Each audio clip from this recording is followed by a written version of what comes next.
Tube Tamil cinema news. Vijay Ajith படங்களுக்கு மத்தியில் தில்லாக களமிறங்கும் வடிவேலு. 2.5 ஆண்டுகளுக்கு பிறகு வடிவேலு நாயகனாக நடித்து வரும் படம் ஜெகஜால புஜபல தெனாலிராமன்.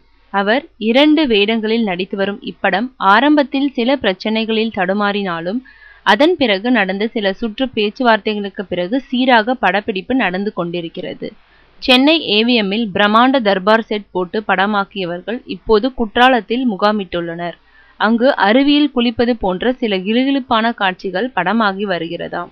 ஆக ஆரம்பத்தில் சூடாக இருந்த வடிவேலு இப்போது குளுகுளுவென்று குளிர்ச்சியாக காணப்படுகிறாராம். அவர் ஒத்துழைப்பு பிரமாதமாக இருப்பதால் விரைவில் படப்பிடிப்பு முடிந்துவிடும் என்கிறார்கள்.